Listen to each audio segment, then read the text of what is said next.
On voit des mines amusées, fascinées, un peu parfois sceptiques ou dubitatives. Alors je vais demander à Christine ce qu'elle en pense de cette approche radicalement différente de son travail. Je pense que c'est très intéressant de faire de la recherche et d'observer surtout comment les matières réagissent par rapport à ce qu'on leur impose. Moi, j'ai des racines très profondes dans ce village et je mets en pratique ce que les anciens et mes racines, ces racines, m'apportent. Et c'est là-dessus que je compose. Mais je n'ai pas forcément besoin de revisiter les choses. Comme aujourd'hui, beaucoup de chefs revisitent. Je n'aime pas beaucoup ce terme. Et je pense qu'il faut faire la cuisine qu'on a envie de faire, comme on l'aime. Et c'est ça qui est merveilleux. J'ai toujours fait comme j'ai aimé, ce que j'ai aimé, par rapport à la manière dont on m'a appris à les faire. Et j'étais heureuse lorsque les gens revenaient et me disaient « Ah, mais qu'est-ce que c'est bon, on en veut encore ». Parce que quelque part, on est toujours dans le doute. Je fais ce que j'aime, comme dans le chemin que j'aime emprunter, mais je ne sais pas si ça va plaire. Et quand on revient me dire que c'était bon, ça me conforte et je me dis, j'étais peut-être quand même dans le bien et dans le bon. Alors, peut-être la différence entre moi et d'autres, c'est le fait que j'ai toujours fait les choses sans compter, avec beaucoup, beaucoup de générosité. J'ai d'abord fonctionné à la manière d'une artiste, aujourd'hui encore. Et souvent, papa était à côté de moi et me disait « Mais tu sais, ça coûte cher de faire des confitures ainsi. Ce n'est pas très rentable. On n'arrivera jamais à vendre ça. » Et je lui disais « Tu sais, chez grand-mère, dans la remise, il y avait plein d'étagères à fruits au sirop et à confiture. Et j'ai envie de retrouver ces couleurs, j'ai envie de retrouver ces tableaux. » Le comptable s'est chargé de me donner les messages suivants. Il me disait « Christine, je pense qu'il faut que vous arrêtiez. Ces confitures, c'est pour les chèques arabes, c'est pas pour les gens d'ici. Ça coûte trop cher, vous n'y arriverez pas. Il faut faire ça en grosse quantité. » Alors un jour, mon père avait acheté un pasteurisateur et je me suis dit, bon, je vais pouvoir mettre 15 kilos au lieu de 3 ou 4 kilos dans mes petites casseroles en cuivre. Je vais mettre 15 kilos de purée d'églantine dans le pasteurisateur. Ça tournera tout seul, on gagnera du temps. Et puis, mon père sera content, ce sera rentable. Et après la première expérience, la confiture est ressortie, mais vraiment très brune, aux saveurs caramélisées. La couleur n'était pas la couleur éclatante de l'églantine. Et j'ai dit stop. Si c'est pour faire un produit comme ça, je n'ai pas envie de le faire. Parce qu'avant tout, je veux faire ce que j'ai envie de faire. Et je pense que c'est vraiment un grand luxe qu'on peut se permettre, que je peux me permettre aujourd'hui. Je fais un panel de choses très différents au rythme des saisons et au rythme des fêtes qui jalonnent l'année. Et quelquefois, quand un client me demande une confiture de quetch au mois de décembre, je peux me permettre de lui dire non. Au mois de décembre, je fais ma confiture de Noël, ou les Stonen, ou les Beraveka. Et je fais ce que j'ai envie de faire. Et je crois que le plus beau, c'est la liberté et de faire comme on aime. Et pas parce qu'il faut créer quelque chose de neuf. Et surtout faire des choses avec des matières exceptionnelles. Parce que réaliser, c'est d'abord avoir de belles matières. Je me verrais mal avec toutes ces poudres uniquement, Hervé. Hervé, je souffrirais vraiment. Tu sais ? Alors, là, c'est un débat que j'ai eu avec beaucoup de personnes, et en particulier avec Pierre Gagnère, parce qu'au début, Pierre, qui est comme toi, il rêve du goût, du beau, du bon. Et puis, il ne s'agit pas, dans le fond, Là, je montre le plus extrême, mais on peut aussi... Dans le fond, si je sors ça ou si je sors un flacon d'épices, ça serait du curry. Du moment que c'est bien, c'est bien. Donc, il s'agit pas de... Je pense que tant qu'on ne l'a pas fait une fois, on ne peut pas dire « je ne peux pas le faire ». Et il faut que je sois à côté de toi, et je serai très volontiers à côté de toi. Tu vois, j'ai sorti tout de suite quand tu as parlé, ce flacon, c'est du 2-éthylfuranéol. Oui. Ça fait rêver. Non, mais je vous demande de le sentir. Il a une odeur de la terre après la pluie en été. Moi, je trouve ça absolument envoûtant. J'adore cette odeur-là. Pourquoi est-ce que je m'en priverais ? J'ai ici une odeur... Tiens, je vous donne celui-là. Une odeur de... Vite un macaron. Ouais. Une odeur... Ouais, mais ça, c'est parce que c'est une table ronde. On connaît le jeu. Celui-ci est une odeur de gazon fraîchement coupé, d'huile d'olive très vierge. Mais oui, mais j'y peux rien, ça sent très bon. Moi, je le mets dans ma cuisine parce que je vous assure que j'aime ça. Hein, c'est pas... J'aime bien les macarons de Christine, mais j'aime bien ça aussi. Oui. Et je dis simplement que nous serions des idiots de nous priver... Enfin, je veux dire, qui d'entre nous est venu ici en char à bœuf ? Enfin, on n'est pas d'il y a 3 siècles. Alors, prenons le meilleur de notre temps, laissons tomber le pas bon... Et avançons, mais simplement en ayant Jean-Louis, Jean-Louis, attends, on va donner la parole à Je vais juste Jean-Louis. rebondir sur le titre Gastronomie, sciences et art. Moi, je suis là pour la nutrition. Voilà. Je suis nutritionniste. Alors, les nutritionnistes, ils nourrissent, ce qui n'empêche pas de réjouir. Et ici, on est dans une table ronde complètement biaisée. Vous avez 2 pôles d'excellence. L'un dans la tradition, l'autre dans l'innovation. Moi, en tant que nutritionniste, il faut que je nourrisse. Et Hervé l'a bien dit ce matin, il faut nourrir la planète. Je sais que c'est un vrai problème. Alors, en tant que nutritionniste moderne et tolérant, je suis pour nourrir en réjouissant. Ça, je crois que c'est important. Alors, ça dépend le type de population. Mais c'est très important aujourd'hui de se mettre dans cette perspective. Si on parlait tout à l'heure de terroir, de territoire alimentaire, d'espace alimentaire, eh bien, ce sont des cuisines qui sont nées d'opportunités, qui sont nées parce qu'il y a eu un croisement des cultures, des disponibilités alimentaires, des croyances. C'est pas par hasard. Si on fait les macarons d'une certaine manière à Niedermorschwihr, et si on les fait de façon différente à Paris, à Grotech. Hein, parce que je suis sûr que tu fais des macarons dans ton coin. Non, dans un laboratoire, on fait de la physico-chimie. On fait de la cuisine. Non, mais je veux dire par là que je crois qu'il faut raison garder. C'est très très bien qu'il y ait de la recherche. Moi, je suis pour la recherche, je suis pour l'innovation, c'est fantastique. C'est très très bien qu'on travaille la tradition vers l'excellence, c'est formidable.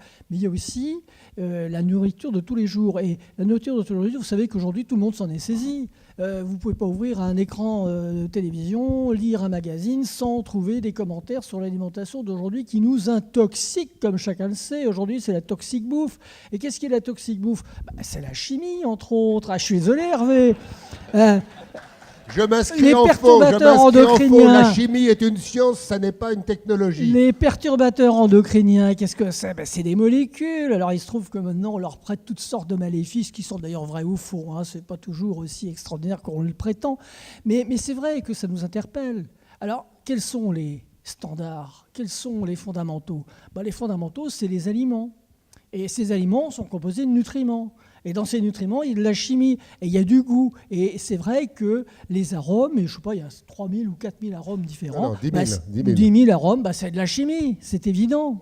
Nos papilles interagissent avec des molécules, ça on le sait bien. Mais je crois que entre ce grand écart de l'excellence dans la tradition et de l'excellence dans l'innovation, il y a quelque chose qui est très simple. Et d'ailleurs, je trouve que l'idée du livre que défendait Bernard Renault... Là, on est vraiment dans le projet de l'ouvrage. Oui, moi je trouve que l'excellence, que l'idée du livre de Bernard Renault, là, qui consiste à mobiliser toutes les ressources de toutes les académies régionales, c'est très très bien. Partir des régions, partir du savoir-faire des régions et partir aussi vers l'innovation, parce que rien n'est statique. Vous ne mangez pas aujourd'hui comme mangeaient vos parents. Ni aux grands-parents. Vos grands-parents mangeaient peut-être comme leurs arrière-arrière-grands-parents, ça c'est possible. Mais en tout cas, nos enfants ne mangent pas comme nous, vous le savez bien, nos petits-enfants encore moins. Il y a là une espèce de course en avant, et je trouve que puiser dans la sagesse des terroirs, pour se projeter dans l'avenir, pour se projeter dans le savoir-faire avec l'innovation des deux côtés, moi je trouve que c'est une bonne idée, et que c'est certainement quelque chose qui doit être réalisable avec les différentes ressources des régions. On va y revenir. Et donc c'est un appel au peuple. Oui, on va y revenir, mais Christine avait une question. Jean-Louis, peut-être que toutes ces poudres et ces quelques gouttes nous feraient prendre moins de poids. Ah non, alors ça, j'y crois pas du tout. Le poids, c'est pas... Il faut nourrir. Il faut nourrir. Nourrir, c'est couvrir nos besoins. Le poids, c'est quand on va au-delà des besoins. Les molécules, là, ça nourrit pas. Il faut bien le dire, hein, Hervé. Tu nourris Hervé, pas, là. Tu est-ce qu'on réjouis est nourri peut-être, avec ça? tu fais des leurres, tu envoies des messages, mais ça nourrit pas. Tu vas pas me faire croire que le truc qu'a fait Julien Bis... Jean-Louis, je reprends des faits scientifiques parce que quand même... Non, mais on est d'accord pour la science. Les médecins sont des artistes, mais non, vrai, c'est les chimistes qui sont les artistes. Il a été montré par une expérience extraordinaire au Collège de France dans les années 70. On mettait un ballon dans un ventre d'un rat qui était affamé.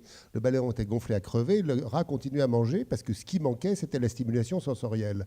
Or, à la Maison de la Chimie, quand Pierre Potier était directeur, sur 600 personnes, on a fait l'expérience avec une grande société de traiteurs de faire précisément un premier plat qui contenait beaucoup de goût et qui demandait qu'on mastique pendant 12 à 20 minutes. Et après 12 à 20 minutes, la satiété s'installe. Et ben, les gens n'ont pas, sur 600 personnes, ils n'ont pas touché au deuxième plat. Donc je dis simplement qu'en concevant l'aliment de façon un peu différente, bien sûr, on va garder un œil dans le rétroviseur, il n'y a pas de raison de se débarrasser de la tradition, mais on peut faire des choses. Je te donne un crouton de pain bien rastique, tu mastiques pendant 20 minutes, je suis sûr que tu ne mangeras pas davantage. Parce que tu n'as pas stimulé les récepteurs sensoriels. Mais oui, mais il faut écouter ce que je dis. Je dis, il faut stimuler les récepteurs sensoriels parce que la nature n'a pas fait des récepteurs du goût pour le plaisir. Elle l'a fait, le plaisir de l'homme, elle l'a fait simplement parce que c'est des compteurs qui vous disent au cerveau, tiens, tu as mangé tant et tant et tant. Et ce qui est très intéressant d'ailleurs, c'est que quand on va dans un grand restaurant, on ne mange pas toujours beaucoup, mais on n'a pas faim pendant très longtemps après. Ça, c'est la première des choses. La deuxième chose, c'est qu'il a été montré aussi, et j'ai les publications dans mon sac, que quand on mange, qu'on perçoit certaines saveurs, par exemple les saveurs des acides aminés, eh ben, le corps se prépare à digérer des aliments qui contiennent des acides aminés ou des protéines. Et c'est pas rien, et cette compréhension, je ne sais pas comment on va l'utiliser, je dis simplement qu'il faut absolument travailler pour arriver un jour à faire mieux que ce qu'on fait aujourd'hui.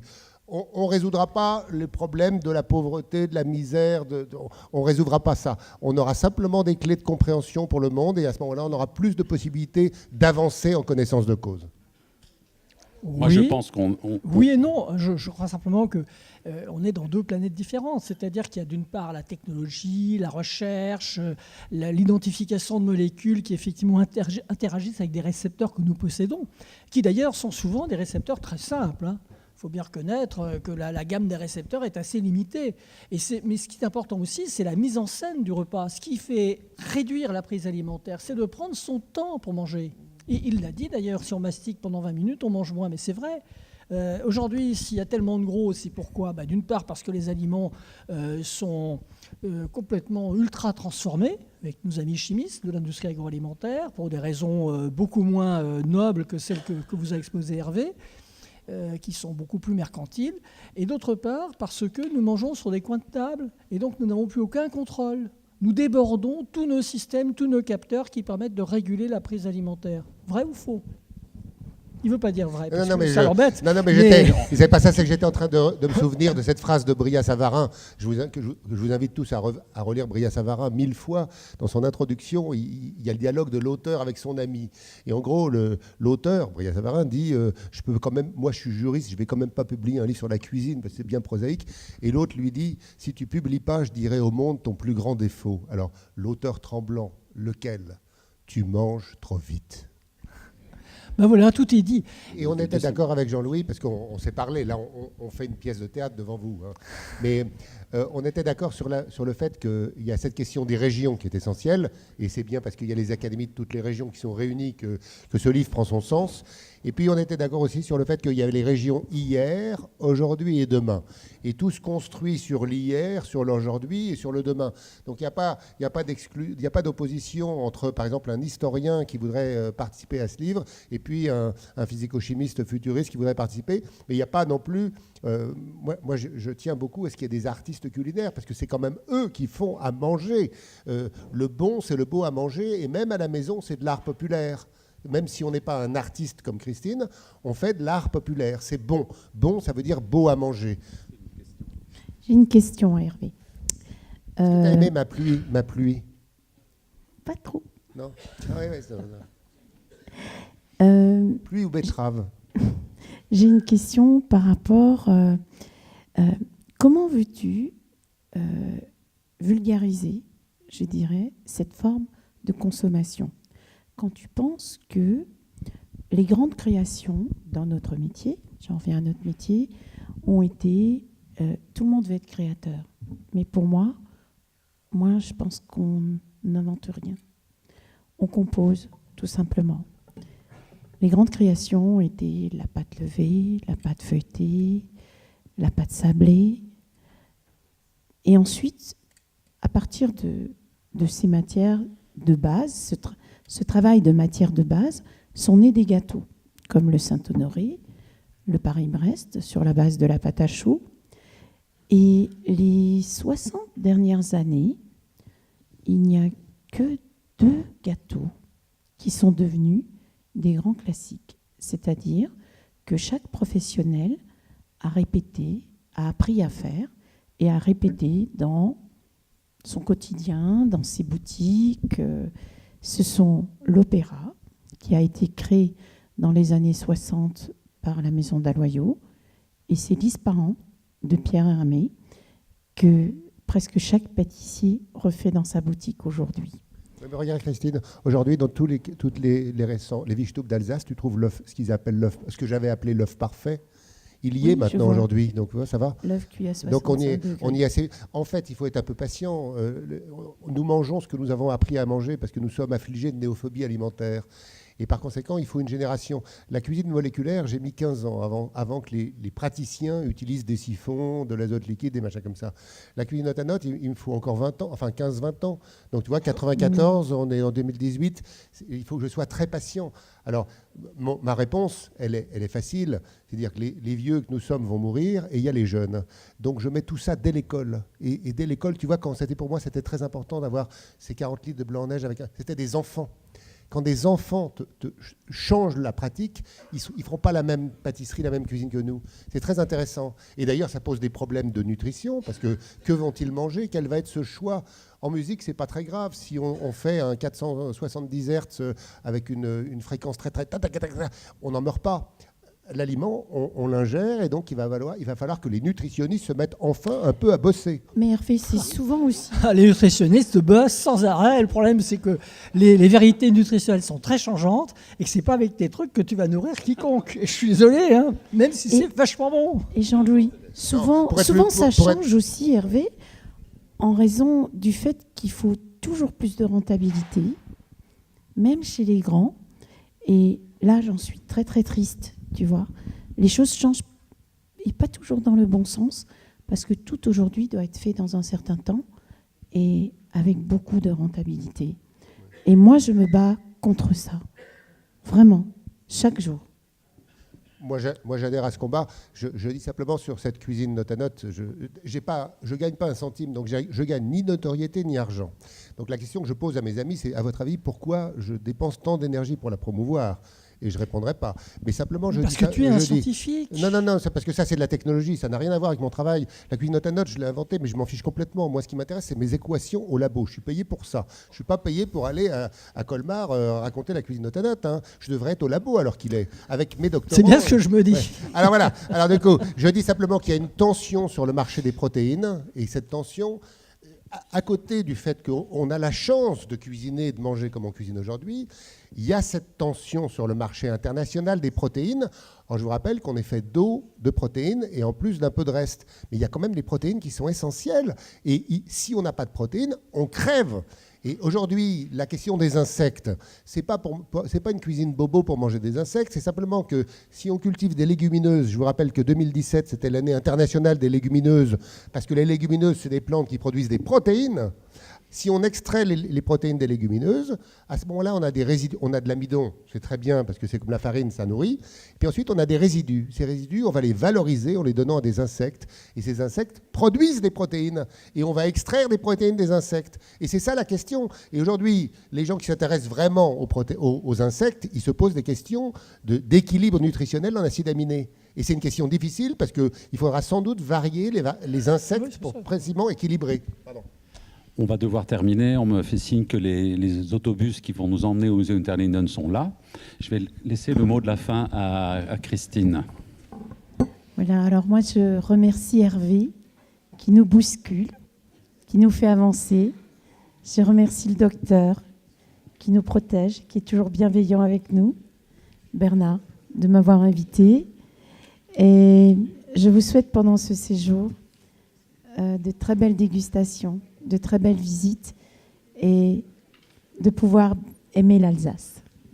Voilà. Merci à tous.